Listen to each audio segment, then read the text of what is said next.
We now come to the last presentation of this session. Mr. Ramchandani, you can talk about India's defense exports potentials.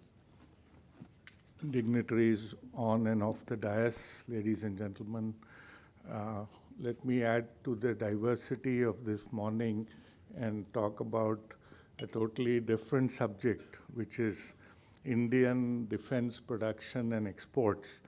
And through this talk, I would cover the analysis of how Indian defense exports has grown and what is the potential for Indian defense exports. So before we go there, I think it's important to understand the nature of the Indian defense industry. And in a sense, it is a nascent industry because post-independent India, we did have a lot of government-based and public sector enterprises that constituted the defense ecosystem or the defense industrial ecosystem of the country. And that has since evolved starting 2001, when the Indian government allowed private participation through licensing of defense production. So defense production in India is licensed. You need an industrial license to carry out defense production. And as on date, about 370 licenses have been issued. 370 industries have got license. Over 600 odd licenses have been issued, and about 130 private entities have commenced production. These numbers are growing every day. The sector has opened up. Foreign direct investment is permitted in the sector up to 74% by what is called the automatic route. So you really don't need any permissions to set up a defense joint venture in India with 74% foreign direct investment. And of course, you could even have a 100% owned company in India. The only caveat being that it has to be in a technology sector and it has to be approved by the government. So in a sense, the defense industrial base in India is growing. It can be called a sunshine sector. And in addition to the private industries that have got these licenses and have started production, there is the large, the traditional base of 9 defense public sector companies and the ordnance factories, which were the hub of Indian defense production post-independence, which are now corporatized into 7 corporate state-owned entities. So that's the ecosystem. We have about 15,000 medium and small enterprises, so the medium, small, and micro enterprises, which form the backbone of the industrial ecosystem. And there are a number of startups that have now got into this space. So essentially, there is a good framework and an established ecosystem that can help the Indian defense industrial base to grow. So, in the early years, a lot of what we built was licensed production, with the exception of the Navy that designed its own ships and built them in the Indian shipyards. But with the thrust on Make in India, the number of platforms that are being built today in India have grown, whether it is the fighter aircraft, whether there are submarines, or whether they are self-propelled howitzers or gun systems. And moving forward, driven by the Defense Research and Development Organization, India has capabilities in missiles, in advanced platforms like the battle tanks, and even moving towards the 5th generation fighter aircrafts. So if we look at the scale of defense production in India over the last 6 to 7 years, there's been the graph that you see is on the top is the total domestic defense production. and that is today in the year 22-23, financial year 22-23, was of the order of 1.07 trillion rupees, or about $13 billion. And you can see the upward trend.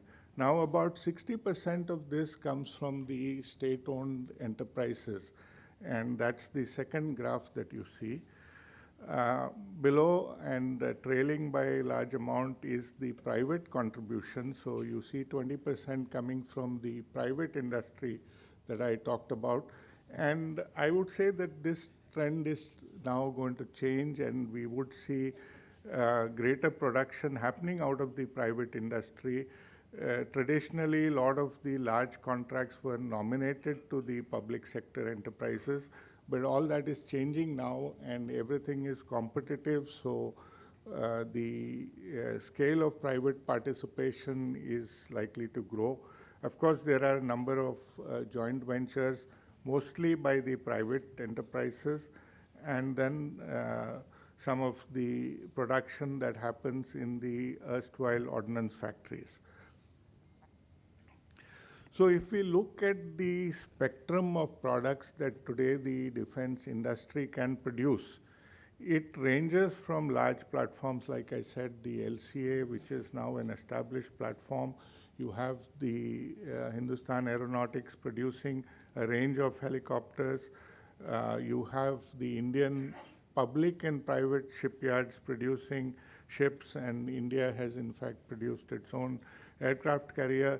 You have wheeled armored vehicles, you have self-propelled howitzers, you have well-established missile systems like the Akash and BrahMos, which are now being exported.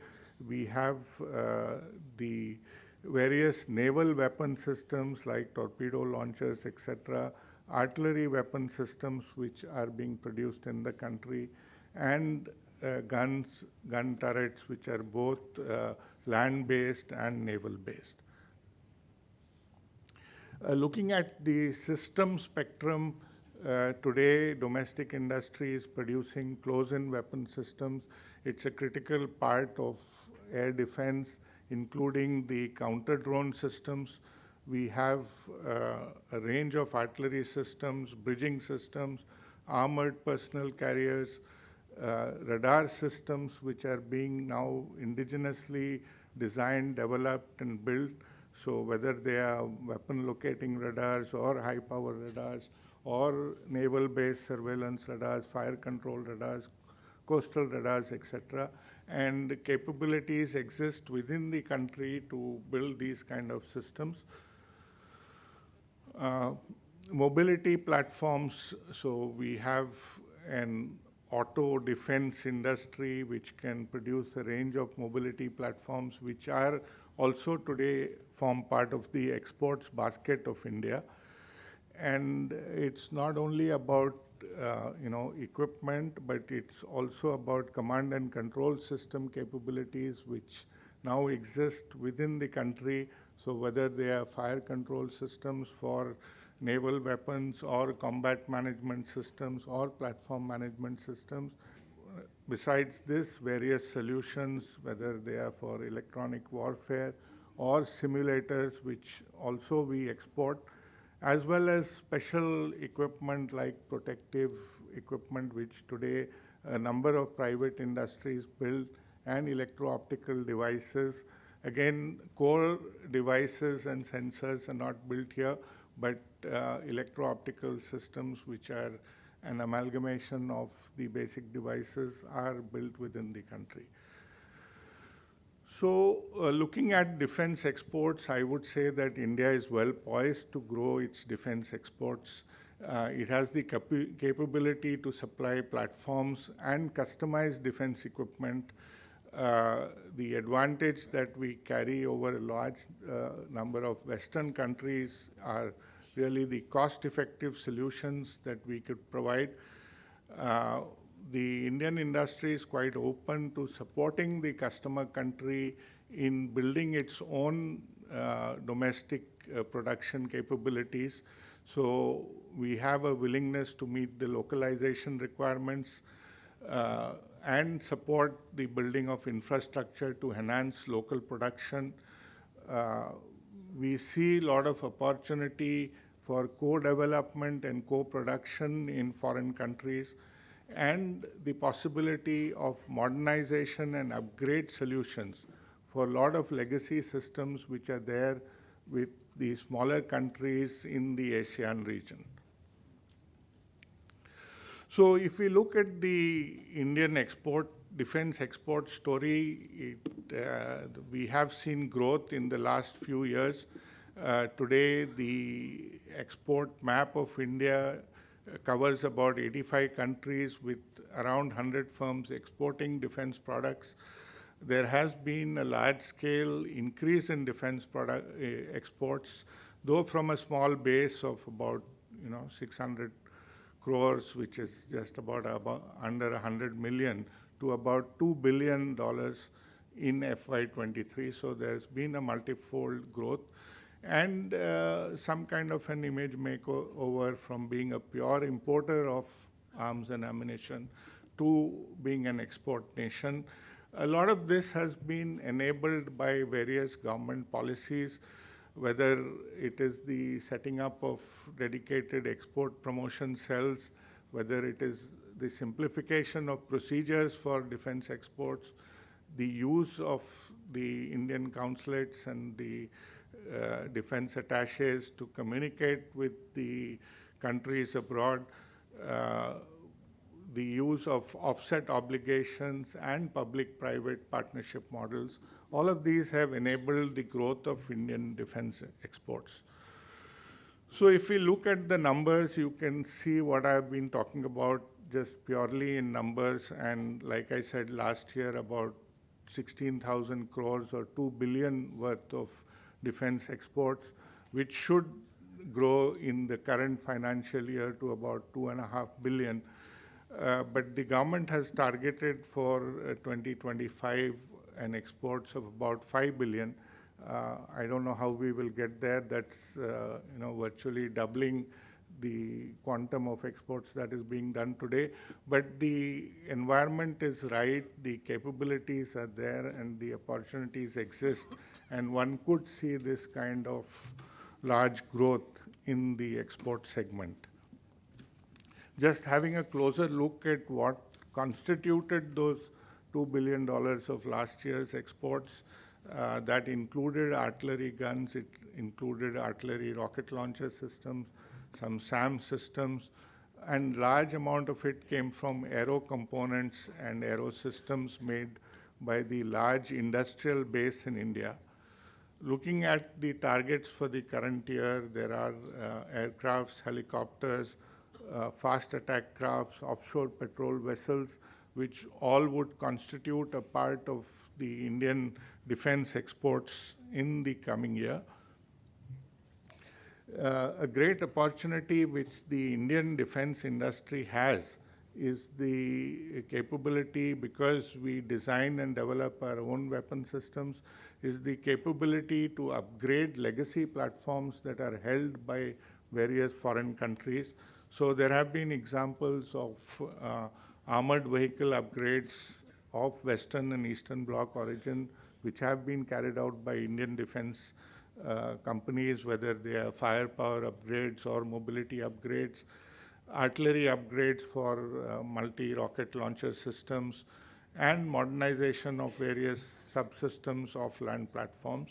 On the naval side also, there are countries with naval ships where opportunities exist to upgrade their legacy weapon systems, integrate Eastern Bloc equipment with NATO-aligned equipment and so on, and capabilities exist to upgrade radars, C2 systems, the marine engineering systems, motion control systems, and deck systems on board naval ships, and these have been demonstrated in some of the countries.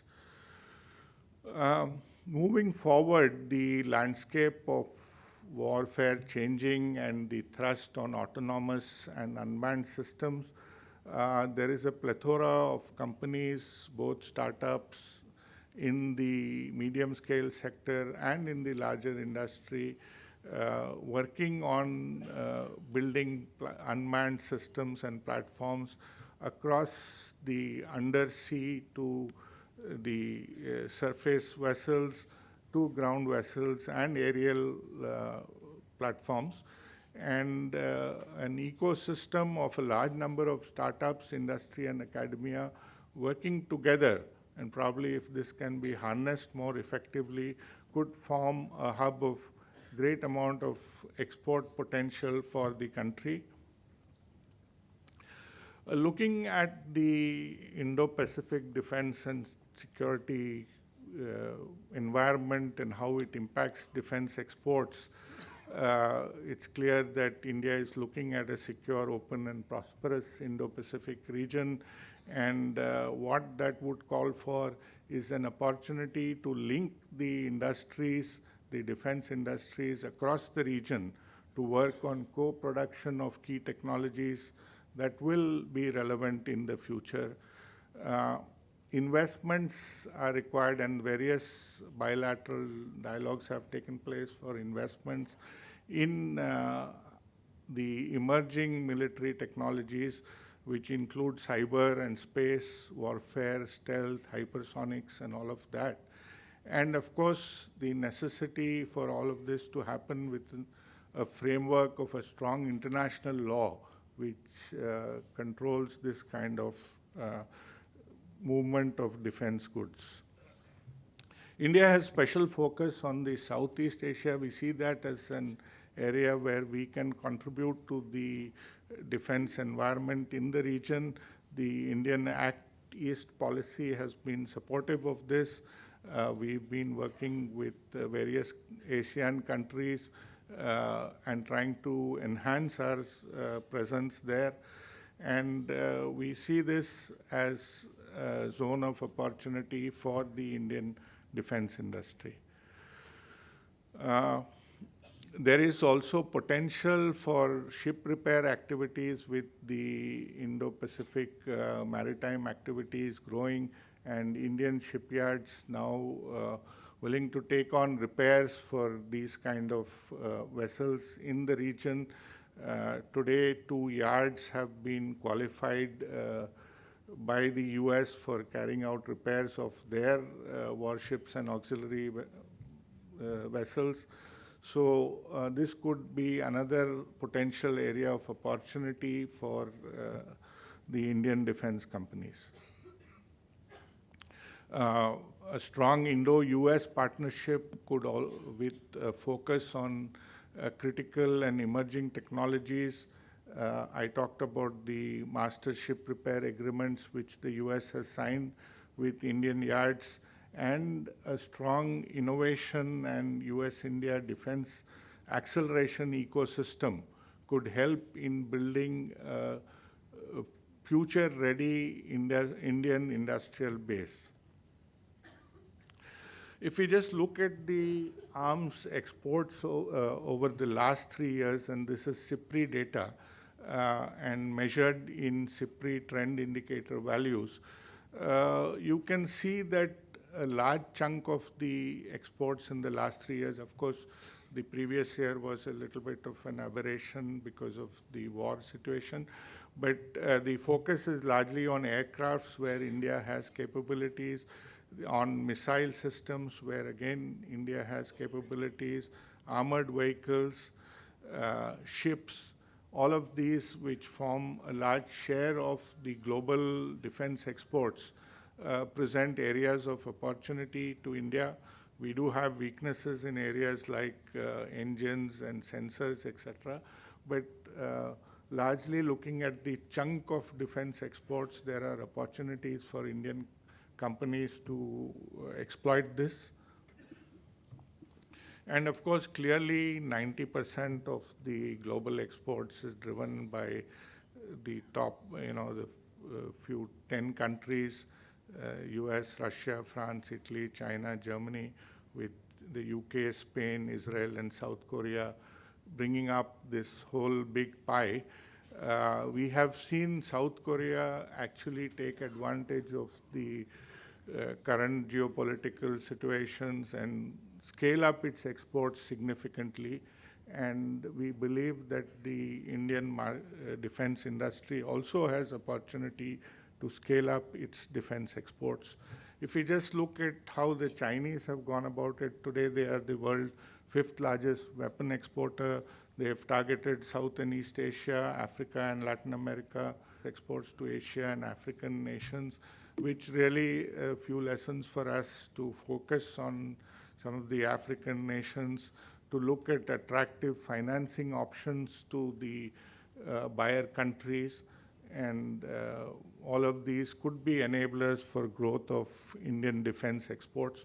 Could you wrap up, please? Yeah, the last slide to sum up some of the key interventions that the government may like to bring in, which is activation of defense lines of credit, reallocation of unused lines of credits that we have with various countries, better financing options, dedicated departments to promote G2G trade, and most defense exports happens through G2G mechanisms, and we need a strong G2G mechanism to enable trade in this segment, PLI for defense exports, duty drawbacks, and enablers for making India part of the global value chain and supply chain. So with that, I'd sum up and say that the potential exists and the defense industry in India is growing. Thank you.